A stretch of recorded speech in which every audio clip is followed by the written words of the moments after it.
Olá, queridos estudantes. Cheguemos.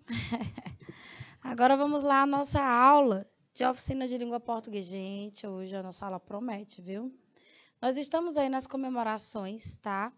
Do centenário da independência do Brasil, né? Vocês estão vendo aí várias mídias, né, televisivas, jornalísticas em geral falando. E também, gente, os 100 anos, um século da Semana de Arte Moderna. A querida e amada Sam. Uma semana aí que polemizou total a sociedade da época, que na verdade não foi uma semana, foram 3 dias. Na verdade, não foram 3 dias, foram 3 noites.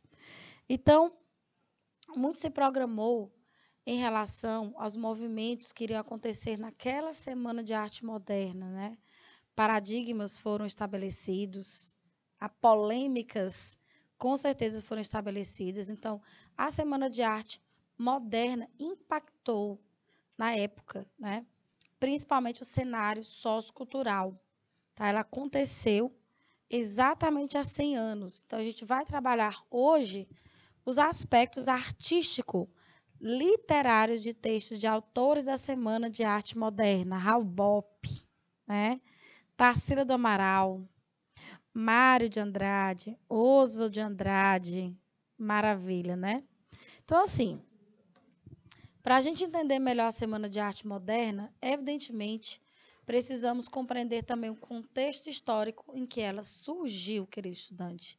Não se estuda aspecto literário sem saber exatamente o contexto histórico. Claro, nem sempre as produções, né, artísticas, não estou falando só de literatura, artísticas no geral, elas vão ser concebidas em função do momento histórico, mas muitas delas se explicam por isso. Daí a importância de a gente conhecer, tá, o contexto histórico de cada um desses estilos de época, desses movimentos artístico-literários ocorridos como a ação. Semana de Arte Moderna. Aí, evidentemente que no estudo literário a gente percebe que uma escola nasce em confronto com a outra, ou seja, ela nasce para, de alguma forma, estabelecer uma polêmica com a escola anterior. E os modernistas que vieram depois, né, logo após a Semana de Arte Moderna, vieram aí, aconteceu o modernismo, foi um movimento, vamos dizer assim, que antecedeu, que criou as bases, né, do modernismo brasileiro. E a primeira geração, com certeza, foi extremamente contestadora, principalmente de artes como o romantismo, como o realismo e como o simbolismo.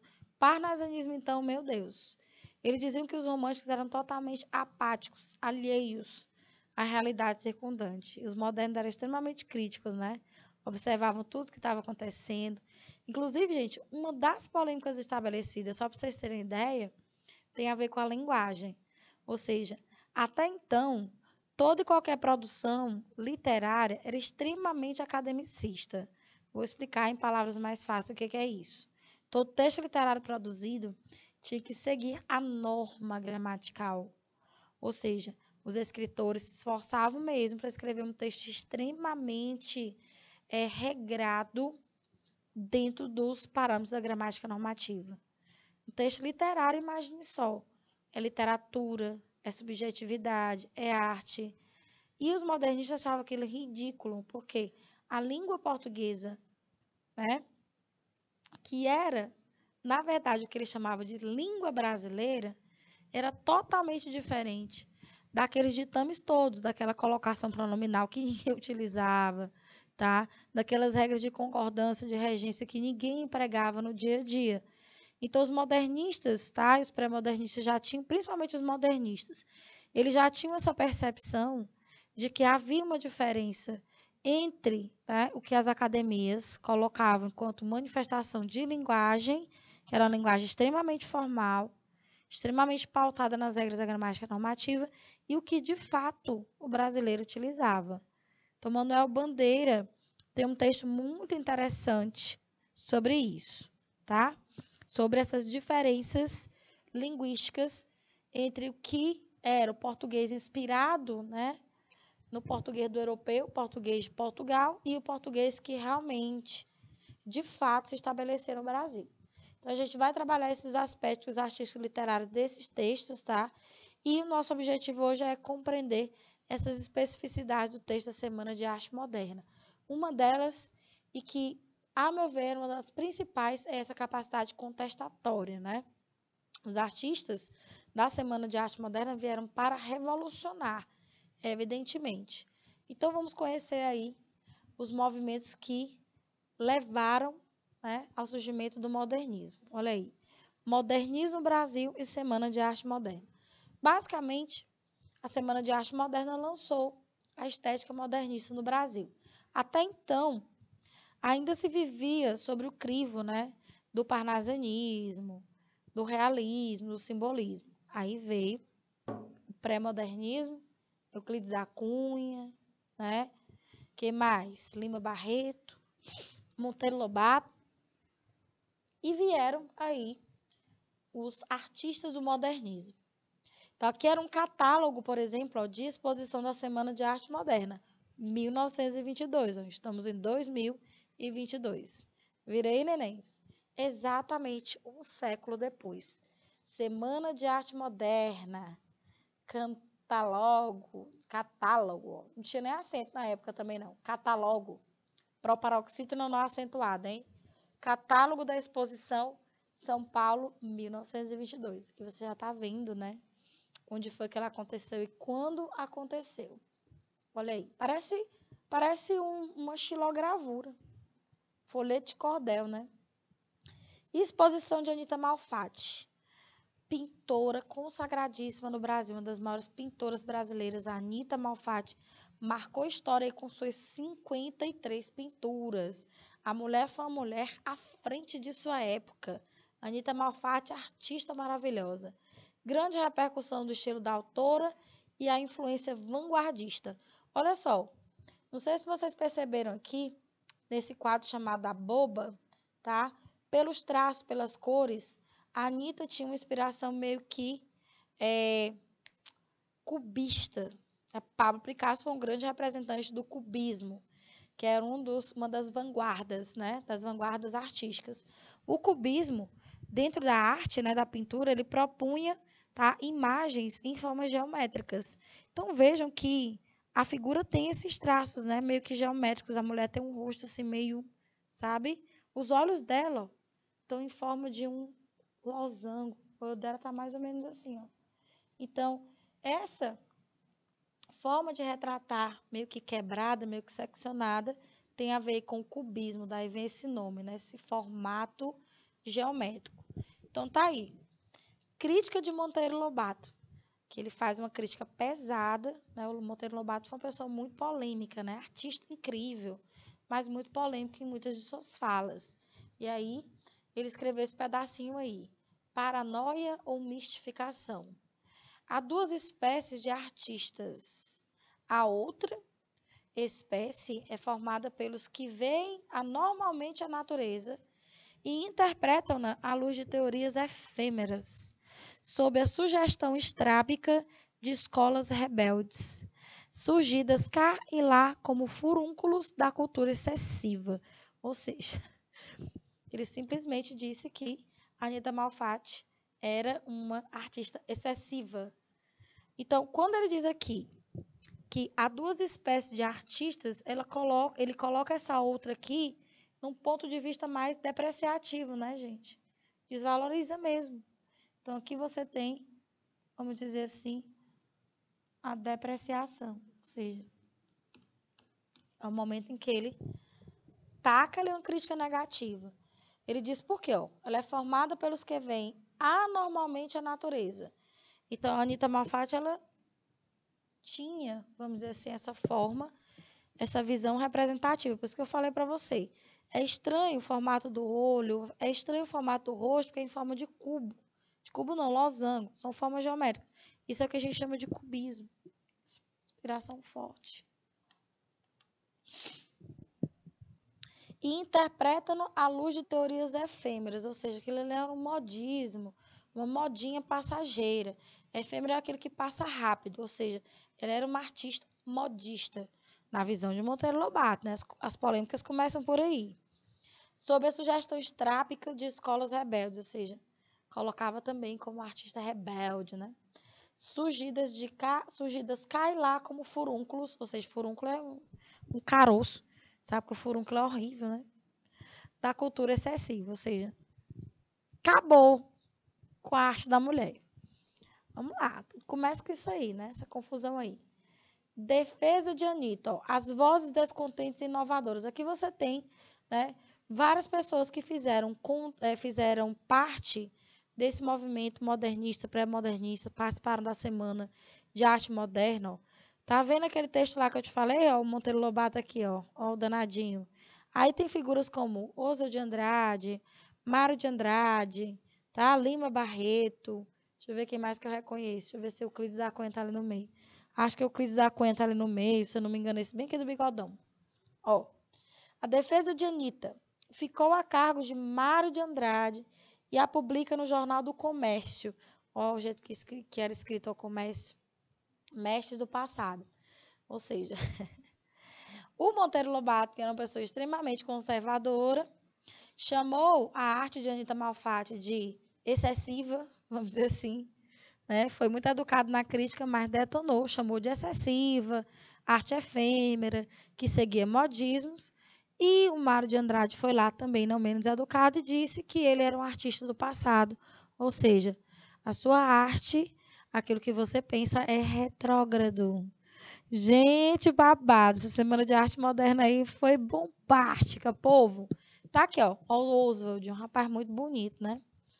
Temos aí figuras como Oswald de Andrade, Mário de Andrade, aqui é o autor de Macunaíma. O Mário aqui, ó. Oswald, Mário de Andrade. Esses outros aí eu não reconheço muito, não, mas foram as pessoas aí que fizeram parte da Semana de Arte Moderna, tá? A foto aí desses artistas modernistas foi feita em 1924. Foto ícone, tá bom? Ou seja, uma foto bastante representativa. 3 noites que entraram para a história. Bom, Raul Bop, que era um dos partícipes, né, da Semana de Arte Moderna, ele escreveu um poema chamado Os Sapos, gente.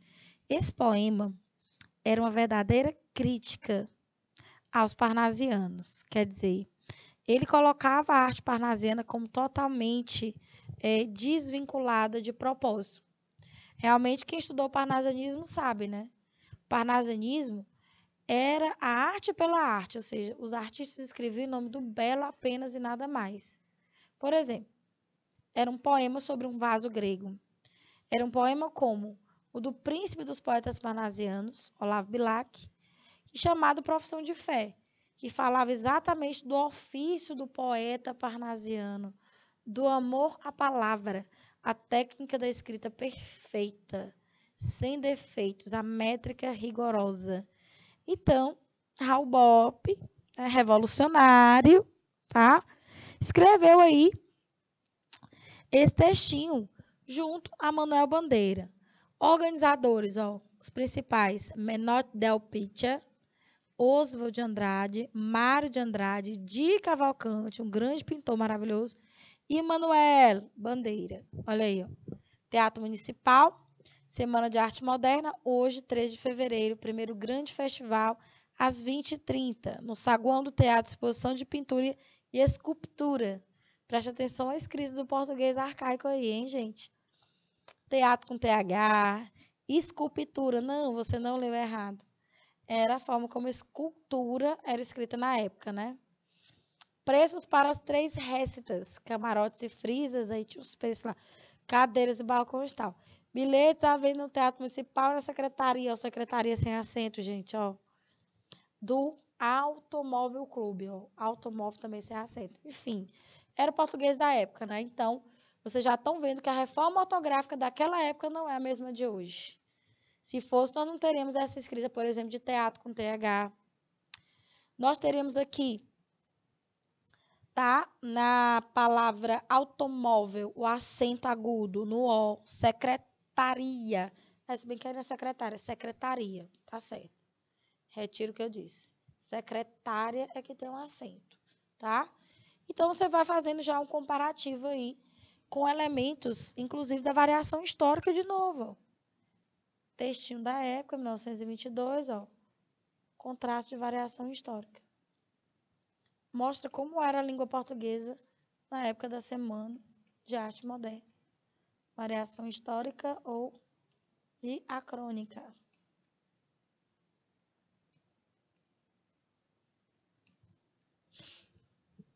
Vamos lá. Os sapos enfunando os papos.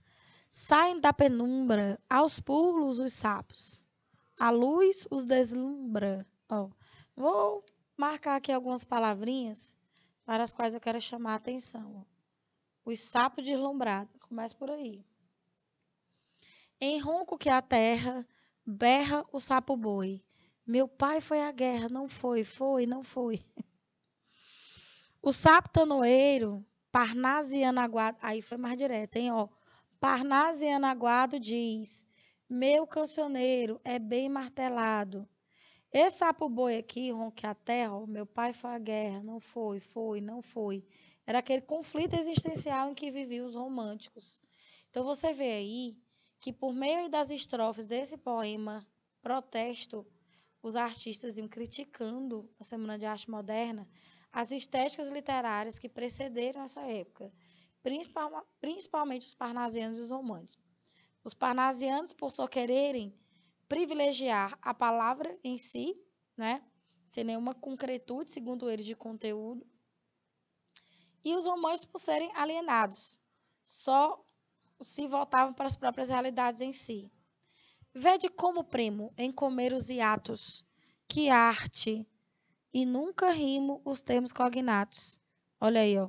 Nunca rimo os termos cognatos, porque os parnasianos eram aficionados com rimas, principalmente rimas raras. Ou seja, vocês lembram que eu falei que eles queriam um poema tecnicamente perfeito? Se eles, por exemplo, começassem um soneto com o primeiro verso decassílabo, isso iria acontecer até no último, ou seja, um soneto com versos totalmente decassílabos. Versos de 10 sílabas poéticas, ou sílabas métricas, como queira. Extremamente rimados, rigorosamente rimados. Por isso ele diz que arte, isso aqui é uma ironia, gente, é uma ironia, porque o lema dos parnasianos era a arte pela arte, o belo pelo belo, a obra literária pela obra literária, entendeu? Ou seja, eles criticavam. Aí ele diz, ó, e nunca rimo os termos cognatos. O meu verso é bom, frumento sem joio, faço rimas com consoantes de apoio. Vai por 50 anos que eles dei a norma padrão. Ó. Reduzir sem danos a formas a forma. Ou seja, reduzir sem danos a formas a forma. Ou seja, o que ele chamava de forma era o fato dos escritores anteriores só escreverem no registro formal. Você vê que os textos que precedem, né, o parnasianismo, o simbolismo, eles têm uma escrita mais livre. Gente, Macunaíma, vocês têm que ler Macunaíma. Né? Macunaíma é uma verdadeira apologia à língua portuguesa popular. Tá? Inclusive, em algumas passagens até meio que eróticas, meio debochadas mesmo, sabe? Com algumas pornografias até. Em partes, né? Algo muito sutil até. Mas a obra em si fala da miscigenação das raças, traz aí vocabulários do tupi-guarani, traz vocabulários, tá, de origem africana, de várias origens do continente africano. Então, o Mário de Andrade, que é o produtor, inclusive um dos principais nomes da Semana de Arte Moderna, era um cara assim, incrível, ele era um gênio, o cara era historiador, folclorista, escritor, se eu não me engano era advogado, tá? O cara era um estudioso, acho que era sanitarista não, como é? Ele era impressionado com botânica também. Enfim, o cara era um gênio, né? Clame a sapataria em críticas céticas, não há mais poesia, mas há artes poéticas, ou seja, a poesia de verdade, a poesia com conteúdo, ela foi deixada em nome, por exemplo, do sentimentalismo romântico, né? Apregoado a uma das principais características, inclusive, dessa estética, que é o egocentrismo, ou seja, o eu lírico muito voltado para si, né, para seus próprios sentimentos e emoções, e os parnasianos extremamente, né, invocados mesmo, impressionados com estética. Por isso que ele diz, ó, não há mais poesia, a Artes Poéticas, tá? Então, foi um poema aí que lançou também as bases, né, do modernismo, já começando com essa crítica ferrenha a principalmente essas duas estéticas que eu coloquei para você. Aí nós trouxemos aí a sociedade engolindo sapos. Veja aí, ó. Nós temos talento. Ou seja, era uma briga mesmo entre, vamos dizer, os novos artistas, tá? Que eram esses artistas que apresentavam aí suas produções na literatura, na pintura, na música, beleza? Na Semana de Arte Moderna, e aqueles antigos, como Monteiro Lobato, que não gostaram nada dessas inovações, né? Normalmente, toda mudança, ela traz mesmo esse conflito, essa preocupação, essa disputa. O público reagiu com espanto e estranhamento, porque, gente, tudo era novidade. Vejam que a visão que eles tinham até então, de repente, foi quebrada. E de maneira brusca, né? Porque os partícipes da Semana de Arte Moderna chegaram lá, meu amigo, e tocaram terror. Então, evidentemente, ó, depredações, achincalhos, ou seja, xingamentos, ofensas.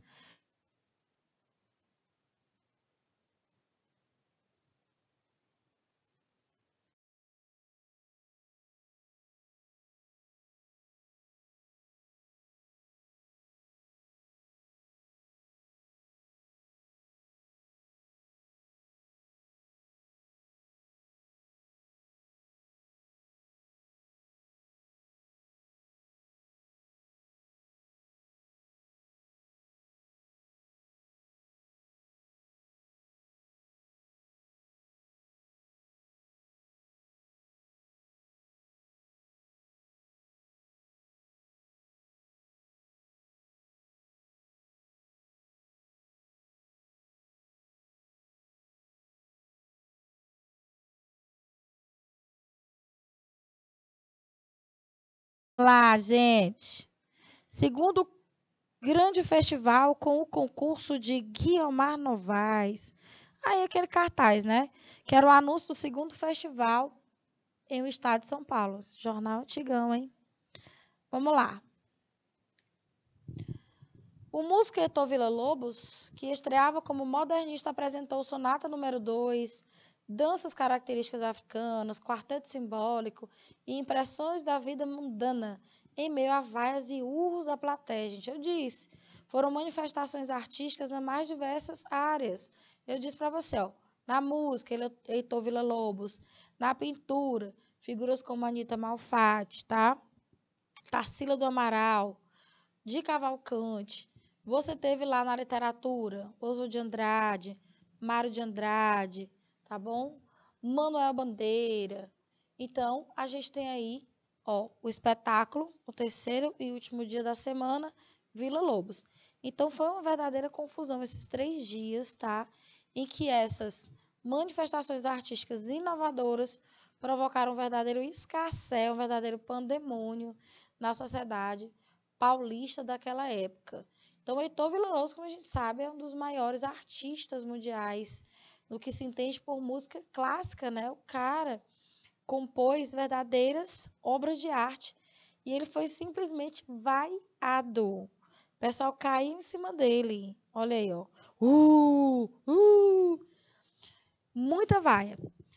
Eu tenho quase certeza que todo mundo aqui já ouviu aquela musiquinha de anúncio da Voz do Brasil. Tã, tã, tararã, tã, tã, tã, tã, tã, tã, tã. Isso aí é só Heitor Villa-Lobos, bebê. Guarani, tá? Então, aquela música foi ele quem criou. E tem um filme, gente, sobre Heitor Villa-Lobos. Quem faz, às vezes, do artista, se eu não me engano, foi o ator Antônio Fagundes, que excepcionalmente interpreta, né, o Heitor Villa-Lobos na idade mais avançada, e se eu não me engano, na parte mais jovem foi o que é o José Leôncio, esqueci o nome dele, Marcos Palmeira, o José Leôncio. Então tá aí o rapaz, Heitor Villa, até tem as aparências mesmo do Antônio Fagundes, né? Heitor Villa-Lobos foi um verdadeiro compositor. Bom, veja aí, estabelecida a Semana de Arte Moderna, veio o modernismo inevitavelmente no Brasil. Sobre protesto, sobre vaia, de bar de briga, aconteceu. E aí vem as gerações do modernismo.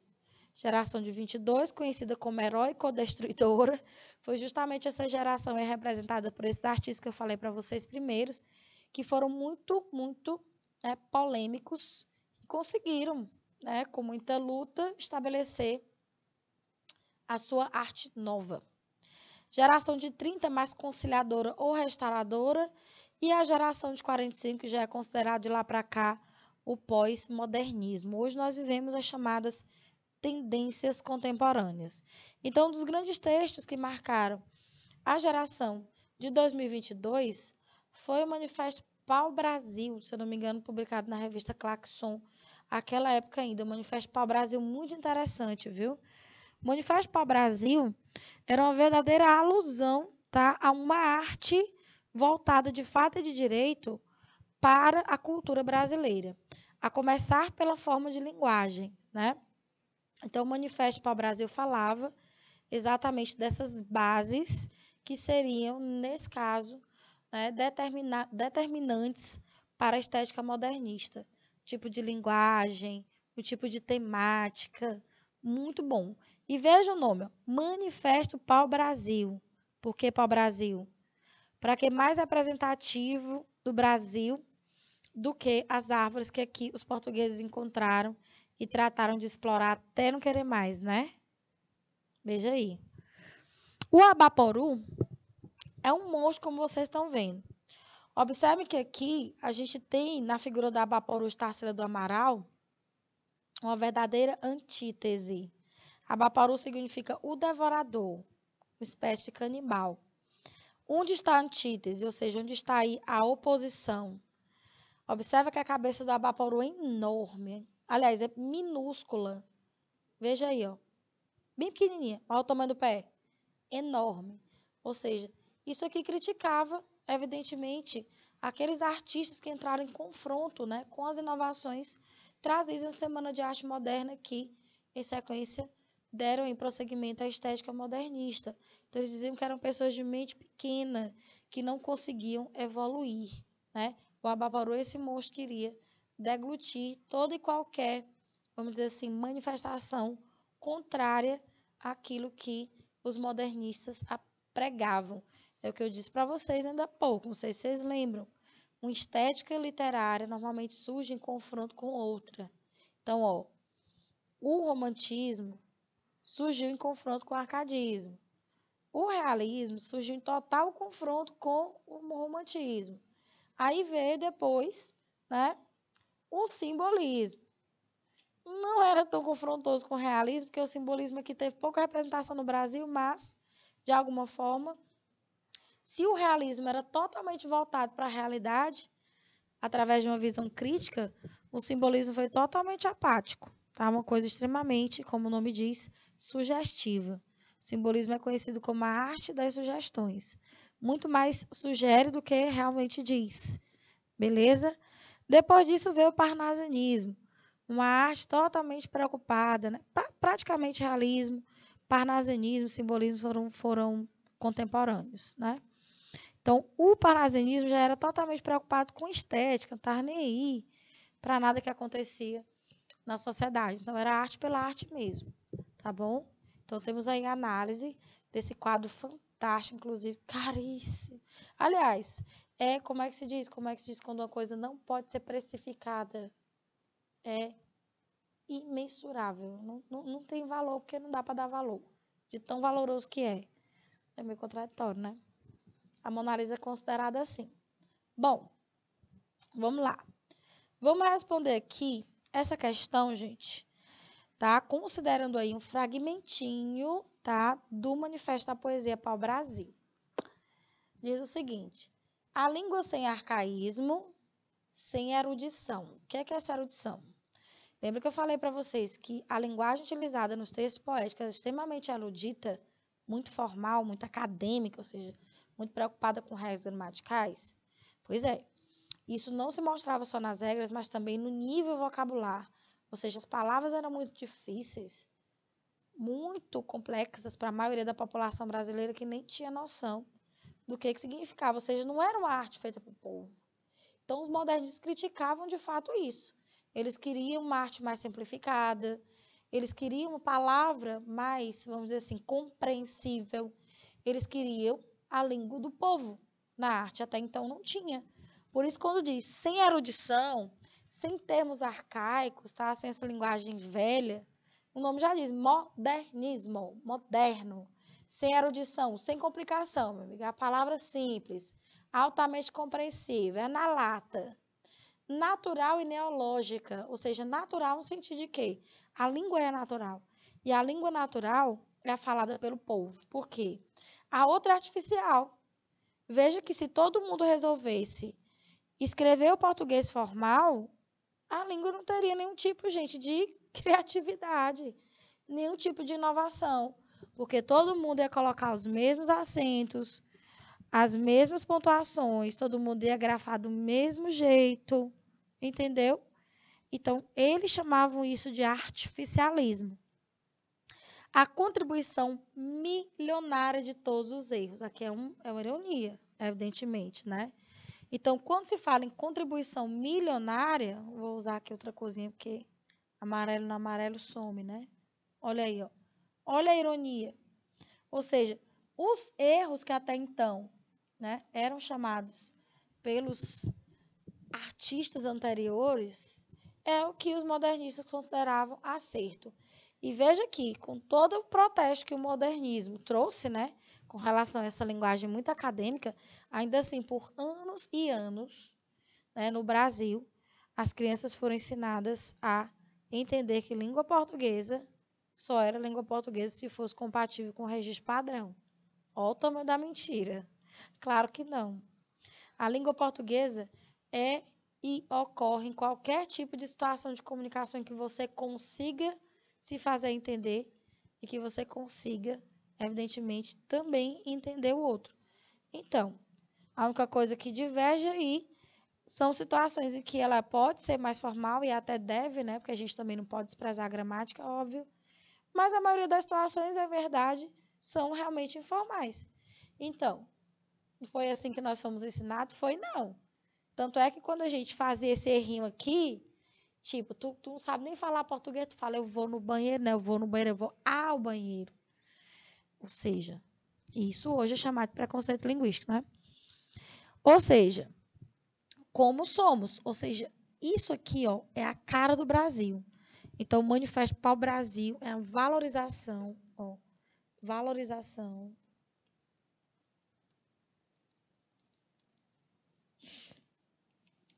da arte e da cultura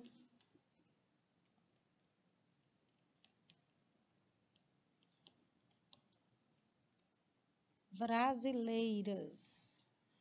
Opa, insira aí além de arte e cultura, evidentemente. Se bem que linguagem evidentemente está envolvido no aspecto cultural. Então, não vou escrever, não. Manifestação da língua é, sim, uma forma de cultura, né? Óbvio. Então, vamos lá. O trecho do Manifesto da Poesia para o Brasil, lançada por Oswald de Andrade, evidencia o caráter político e reacionário dos modernistas no Brasil, ou seja, foi realmente uma arte de reação com, até então, toda e qualquer manifestação que tinha sido, né, pautada nesses modelos que eles chamam de arcaicos, nacionalista e primitivista do modernismo brasileiro, coloquial, mas ainda sofisticado da linguagem modernista.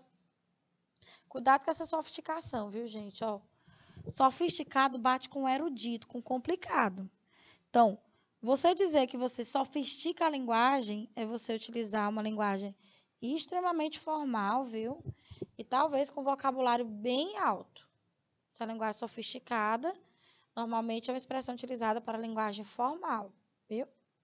Será que é isso que os modernistas e os da Semana de Arte Moderna realmente pregaram? Ludibriador e irônico dos autores do modernismo tupiniquim. Não era um manifesto modernista? Conciliador e tradicional do comportamento de parte do nosso modernismo. E aí? O que a gente pode dizer? Quem lê um trecho como esse, vê alguma erudição, vê alguma dificuldade? Claro, se você me perguntar aí, é formal. Mas talvez essas duas repetições aqui, ó, a repetição da palavra como, enfática, não seja tão formal, né? Dentro do registro formal, as repetições não são consideradas, né, bem-vindas. Claro, tem repetições e repetições, obviamente, né, nenéns? Tem repetições que visam a ênfase e tem repetições que ocorrem por pobreza vocabular, ou seja, a pessoa não sabe variar a palavra, vai ficar ali, só nela, né? Então, vamos ver a resposta. Olha aí. Ludibriador e irônico dos autores do modernismo tupiniquim. O que a gente diz tupiniquim? Aqueles que pregavam uma arte ainda muito antiga, extremamente apregoada aos ditames, tá? Do registro padrão, do conservadorismo. Então, o modernismo foi realmente uma arte de contestação. Até então, autores que eram considerados modernos, mas não se comportavam realmente artisticamente como modernos, entram nesse rol de crítica. Tá, bebês? Topperson. Olha aí. Mais um textinho. De Marcos Gonçalves. Augusto Marcos Gonçalves. A semana que não terminou. Os modernistas de São Paulo, desculpa, gente, em especial Menor Del Picha e Oswald de Andrade, usavam habitualmente o termo futurismo, mas o faziam em sentido elástico, para designar as propostas mais ou menos renovadoras que se opunham às receitas passadistas e acadêmicas. A polarização, futurismo, passadismo, ou seja, o novo e o antigo, servia como tática retórica eficaz, mas também simplificadora. Esse aspecto do discurso modernista, que se apresentava como ruptura com o velho, acabava por atirar na lata do lixo do passadismo manifestações variadas, às quais, diga-se, não raros próprios novos estavam atados. Ou seja, é um crítico literário falando que, apesar de os modernistas buscarem quebrar as amarras com o que eles chamavam de velho, retrógrado e quadrado, em muitas manifestações eles mesmos caíam na própria armadilha, ou seja, eles ainda se mostravam meio que presos, tá, a esse academicismo, entendeu? Ou seja, quem muito aponta o dedo no outro, esquece que tem três voltados para si. É mais ou menos por aí. E claro, não vamos levar a ferro e fogo, porque havia, evidentemente, manifestações artísticas não tão conhecidas, anteriores ao modernismo, que não demonstravam tanto arcaísmo, sim, tá? Então, eles meio que generalizaram. E isso na visão desse crítico literário aí, hein? Presta atenção. Estamos interpretando o texto. O autor do texto deixa ver uma contradição entre adeptos do modernismo ao observar que... Então, onde exatamente ele aponta essa contradição dos próprios modernistas? É isso que a gente quer saber. A ruptura com as formas clássicas impedia qualquer retorno ao velho. O futurismo significa uma ruptura radical com o passadismo. O futurismo era um compromisso com propostas inovadoras. O passadismo era tirado de uma vez por todas no lixo da história. E a ruptura com o velho se dá por quem ainda mantém laços com ele. Qual é a resposta correta, bebês? Dê uma olhada, vou voltar ao texto para você ler mais uma vez. Tá calma nessa hora. Estou em silêncio, mas estou aqui.